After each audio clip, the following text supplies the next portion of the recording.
Man, cats are the world's most annoyingest creatures on goddamn earth, everybody. What's going on, everybody? So, no, Mr. Lucas, episode number 2 for April 13th, 2025. Oh my god, the reason why I say that, because before this podcast, my cat named Fritz, you don't know about him, he's a tiger cat. Well, he's a very big, fat, annoying tiger cat. I call him a talking taco. I kid you not, I call him a talking taco. All he does is yap, yap, yap, yap, yap, yap, yap, yap, yap, yap, yap, yap, yap, yap, yap. I ain't joking. Just ask my mom. And yes, I'm quite energized for now. I'm quite energized right now. I think so. My cat named Fritz. No, sorry, don't get the joke. Well, it's not a joke, but it's actually true. My cat Fritz is the one. Shut the hell up. Meow, meow, meow, meow, meow, meow, meow, meow. That's my cat Fritz for y'all. For you all, actually. What's going on, everybody? Well, how y'all doing today? I'm your host, always Lucas C. Allen on Twitter, Instagram, Lucas C. Allen, Facebook, No Mr. Lucas, TikTok, No Mr. Lucas, Patreon.com/No Mr. Lucas. Get out of this podcast early anybody else does on YouTube or all audio platforms. Which I have an announcement to make. Well, not really an announcement, but something I'm debate about doing. I'm thinking about, honestly, getting rid of my audio platforms like Spotify and Amazon Music, distributing platforms, but because it's not growing. I don't know, I had Spreaker before, I'll just posted a podcast. That was pretty well. But now all of a sudden, I just get the red circle, and it's not what I thought it was going to be, actually, to say the least. Should have kept Spreaker in all honesty. Maybe I should have kept Spreaker, I guess, and it is what it is. So I've been thinking about just strictly being YouTube. I really have been, recently. Because YouTube's been A++. Oh my, the analytics I've been getting YouTube is mind freaking blowing, to say the least. I will discuss that later in the podcast, we'll end this show, obviously. And also, your announcement to make, these No Mr. Lucas podcasts will not be weekly. Instead, it'll be basically daily. If not every day, maybe every other day, to say the least. I have my own schedule I'm doing with this podcast and everything. So we'll go into today's podcast, actually. Let's go to your introduction, shall we? Discuss backstage news on Cody Rhodes, referencing Brock Lesnar and Friday Night Smackdown promo. We're also discussing John Cena featured and advertising for Monday Night Raw after WrestleMania 41, obviously. Also, Cheslea Green was legitimately counted out during Friday Night Smackdown match finish. One of the most bizarre outcomes I've ever seen for professional wrestling, but the end of finishes here. Freaking bizarre, if you ask me. That's just me, honestly. Also, some backstage update on Charlotte Flair and Tiffany Stratton situation following latest Friday Night Smackdown segment this past weekend. Discuss that. Also, AEW's Tony Khan. He unveiled his new ROH Women's Division Championship title and champion to be crowned at upcoming Ring of Honor pay-per-view. Lovely! More titles for Tony Khan and All Elite Wrestling / Ring of Honor. Lovely, said nobody ever. Oh my god, how many freaking titles do we need in All Elite Wrestling? How many freaking titles? And no, I'm not counting the ones Mercedes Moné is holding. My girl Mercedes Moné. We were just discussing her in this podcast, by the way. But I don't know, honestly, I'm on the titles she's holding. That's a different story. That's outside professional wrestling. That's outside AEW / Ring of Honor. I don't even care for those titles. I don't care. It's up to Mercedes' legacy and everything. I don't mind. I don't mind that whatsoever. Well, I might be unpopular opinion of some people. I just love it. We should have thought she should have done WWE, honestly. We should have signed WWE as Sasha Banks, obviously. That's a different story for another day, though. We're also going to say AEW is my girl. The one speaking of the devil, the lovely Mercedes Moné officially defend New Japan Strong Women's title. A triple threat match, a 3-way match.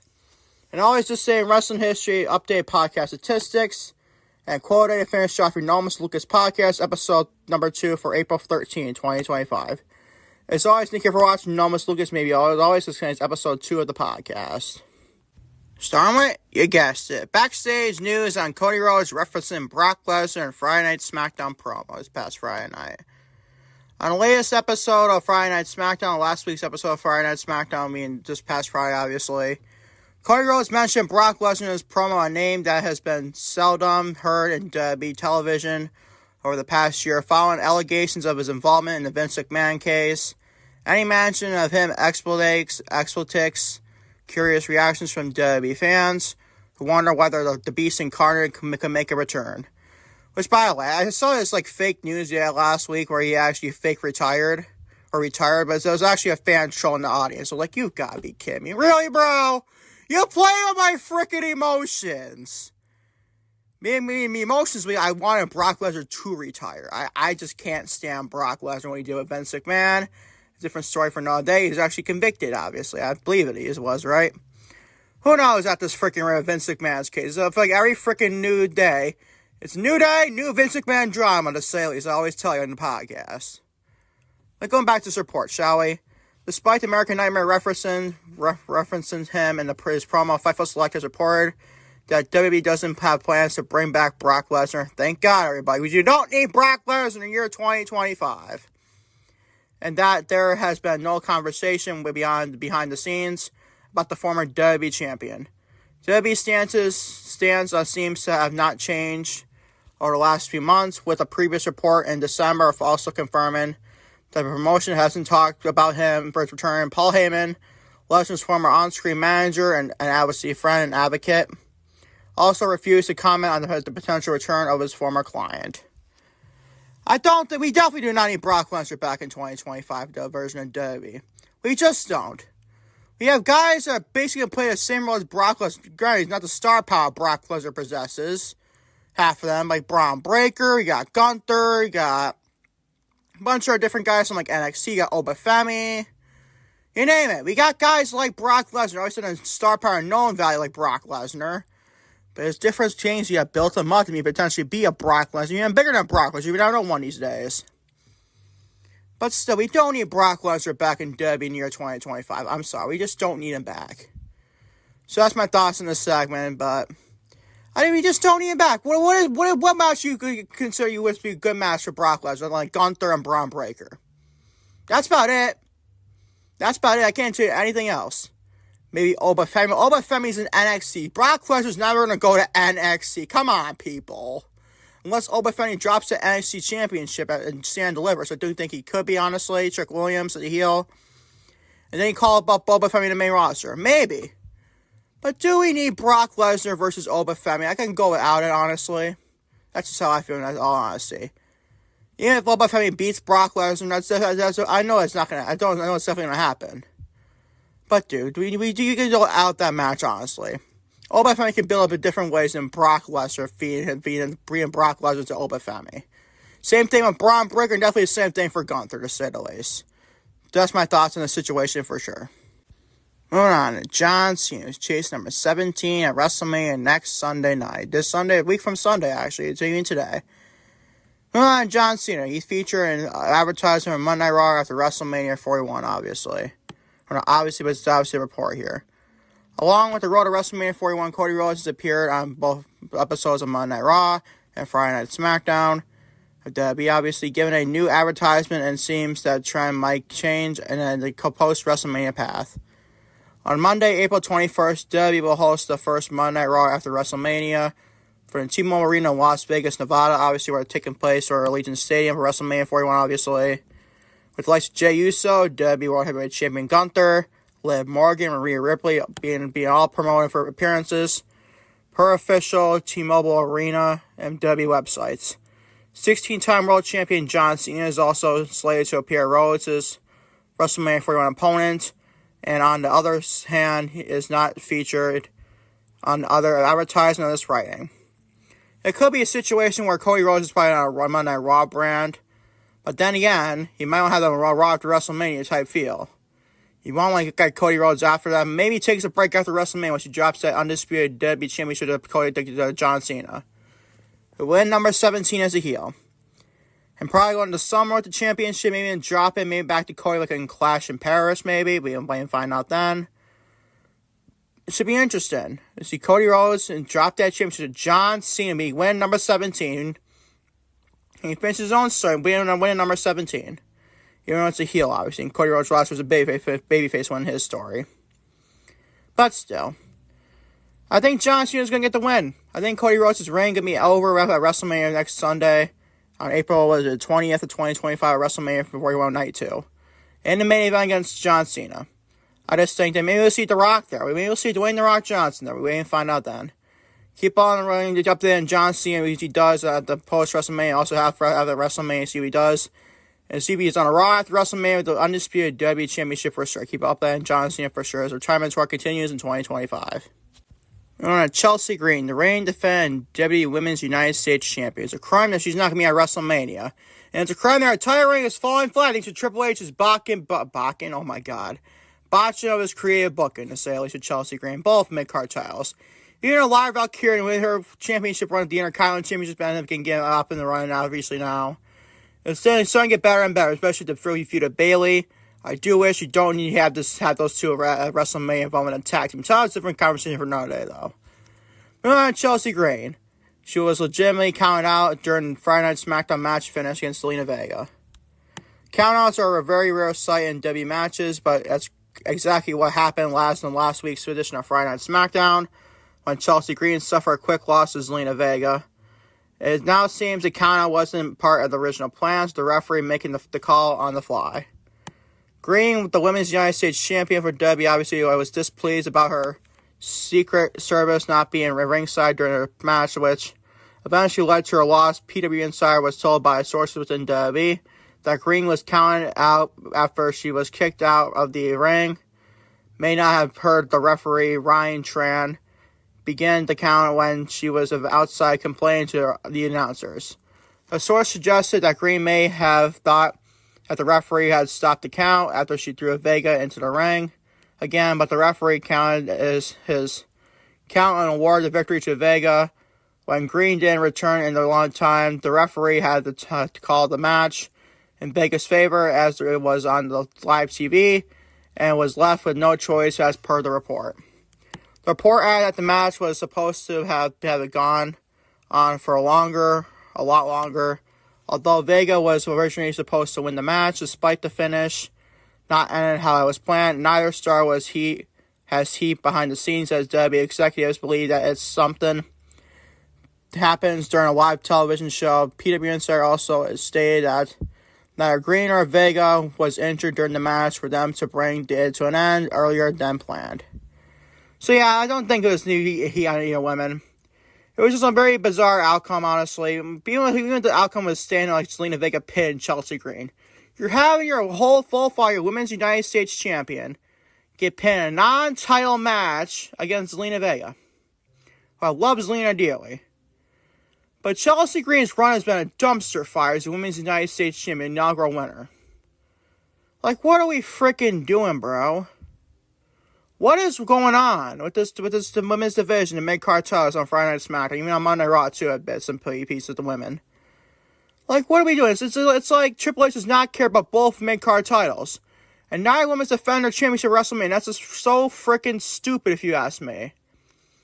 Zelina Vega, Katana Chance, and Kayden Carter versus Cheslea Green, Piper and Alba Fire is announced for a SmackDown Go-Home show at WrestleMania, which means your Women's United States Champion is not going to defend her championship.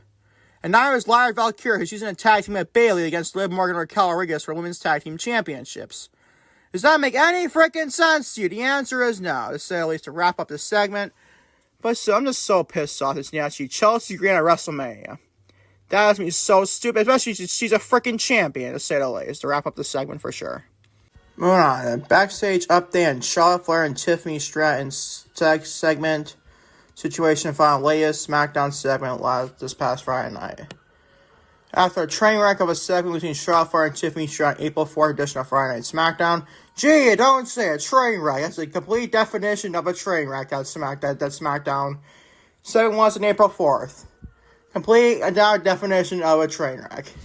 I just love that it's called a train wreck of a segment, because that's actually what it was. The duo seemed to have it brought back on the track this last week's show. I don't go that far, dude. I still have not been impressed with you whatsoever. And there's nothing that can save this feud other than maybe a fun match. But even at the feud itself, sucked. It sucked. And still will probably suck even next week, to say at least, and probably WrestleMania. Hopefully for a good match at WrestleMania, though. On night 1. As per Fightful Select, the in-ring segment has a backstage angle between Flair and Stratton. On April 11th edition of Friday Night SmackDown went off smoothly, and WWE executives were pleased about how the duo put the previous week's disastrous segment behind them. WWE executives liked the car park ambush angle between the two ahead of the show, where Flair came out of nowhere and attacked her WrestleMania 41 opponent. In that angle, Flair viciously attacked the WWE Women's Champion, with Stratton unable to defend herself or really retaliate, to say the least. I'll be honest, I do like the parking lot segment with Stratton and Flair. Obviously, the parking lot where Charlotte Flair was destroying Tiffany Stratton for her SUV when she came out of the arena. That was pretty fun. I think that's the highlight of the feud, no honesty. That's freaking sad. That's freaking sad if you ask me. But it is what it is. The feud sucked, and I'm hoping the match can deliver WrestleMania 41. I'll keep updated on that for sure, no honesty. I hope this is about Tiffany Stratton, 100,000%, so I voice correct there, needs to retain the WWE Women's Championship at night 1 of WrestleMania, and I stand by that big time. So let's wrap up this segment for sure. Move on to another title in Elite Wrestling, everybody. Move on, AEW's Tony Khan unveils new ROH Women's Division title and the champion to be crowned in an upcoming Ring of Honor Professional Wrestling pay-per-view. The ROH Women's Division will have a new title added soon to the introduction of the ROH Women's Pure Championship. There's obviously a men's title for this, obviously, which AEW and ROH CEO Tony Khan revealed after this past week's AEW Collision, which I did cover honestly as well. Go check that out on YouTube, regular podcast, and on Patreon now early. With my AEW Collision April 12, 2024 review uploaded today as well. So this is your double upload day, everybody, to say the least, like I said. After Saturday's Collision show went off the air, Khan appeared in the arena along with the newly minted title and announced that the tournament to crown a new Ring of Honor Women's Pure Championship will begin next month's Supercard of Honor pay-per-view. This year's Ring of Honor Supercard of Honor will be held on May 2nd, 2025 at the Adrian Phillips Theater at Broadwalk Hall in Atlantic City, New Jersey. Now, I absolutely cannot give a single crap about Ring of Honor. I care less about this championship. There's more titles in Ring of Honor and more titles in AEW, say at least for Tony Khan. Why? What is the need for this said championship? I don't understand it. Why do we need a Ring of Honor Women's Pure Championship? Why? Because the men have one? Is that what you're really saying, Tony? That is so freaking stupid, if you ask me. This is so ridiculous, dude. Why do we need a Ring of Honor Women's Pure Championship? Makes no freaking sense, to say the least. And more titles for Tony Khan, for people can compete for more championships. He's thinking these out like participation trophies.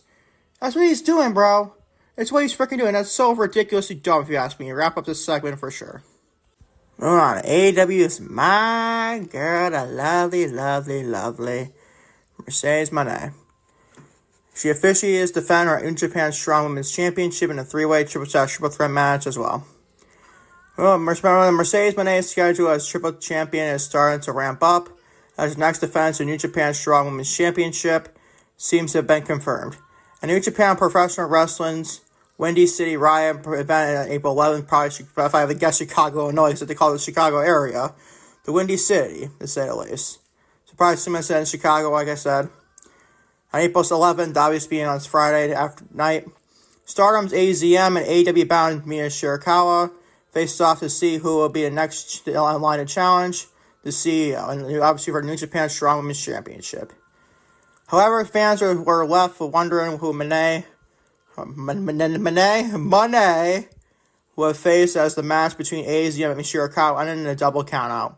Kind of like, I'm not saying it's as bad as this one, probably like Cheslea Green's Lena Vega, if I had to guess, probably. I didn't watch the match, part of me, I guess, but I probably make a guess the finish was probably something like that for sure. Maybe there's definitely a double count if you'd be the same finish for sure. More and more championship defense for Mercedes Mone, the workhorse of AEW's women's division. I don't care what anybody says.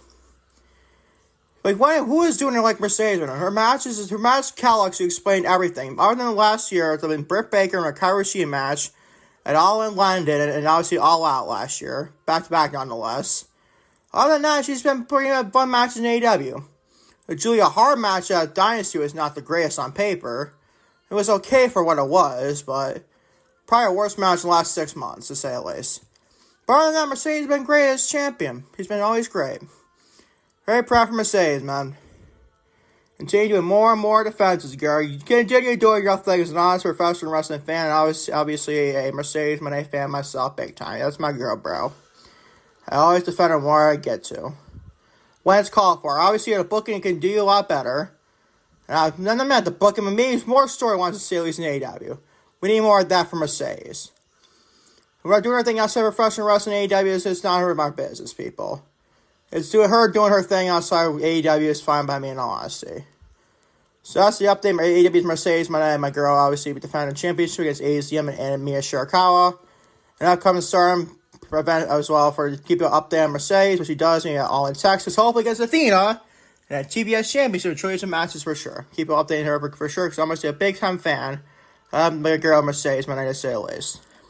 And finally, on this Normus Lucas podcast, episode number 2 for April 13, 2025. For this day in wrestling history, updated podcast statistics and quote and for the finish after Normus Lucas podcast, episode number 2 for April 13, 2025. Starting this day in wrestling history, 1990. The Tokyo Dome played host to a rare card co-promoted by WWE and All Japan Professional Wrestling, NJPW, obviously. In the main event, Stan Hansen was defeated by Hulk Hogan. What else is new? Hulk Hogan played a Hulk. That doesn't work for me, brother. Hulk Hogan, obviously. I always F Hulk Hogan on his podcast, obviously, as well. Another interesting match is on to the Giant team with Giant Baba at defeated Demolition. Gennaro Tenaria, I think that's how you say his name. Defeated Macho Man Randy Savage, and Bret Hart fought to a 20-minute draw with a tiger mask. So that was 1991 to 2000, the start of the 21st century.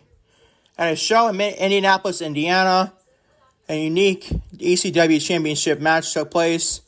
WWE Superstar Taz, who's not in AEW as a commentator, obviously, for Dynamite and other things, defeated WCW wrestler Mike Awesome to win the championship on an ECW show. The match came to about when Awesome signed for WCW while he was ECW champion, and technically still under ECW contract, dropping the title. In this fashion, was part of negotiations to avoid legal action instigated by Paul Heyman and ECW. So that's 2000 million. Final part of the same wrestling in 2009. On episode of Monday Night Raw, WWE held their annual draft this year, saw them use the format of Brand Cena to win a match on the show to win a draft pick. Which I found kind of stupid, honestly, back in that day. But it is what it is. It's obviously 2009. I can't fix it now. It's about 16 years later. I'm sorry, to say the least. The biggest move saw Triple H move from Friday Night Smackdown to Monday Night Raw. I think it was Friday Night Smackdown. Maybe Smackdown got switched around too many times. It was obviously on Friday now. It was a flip on Thursday and Tuesday, to say the least. It was bizarre. I'm guessing it was Friday Night Smackdown. You may find out.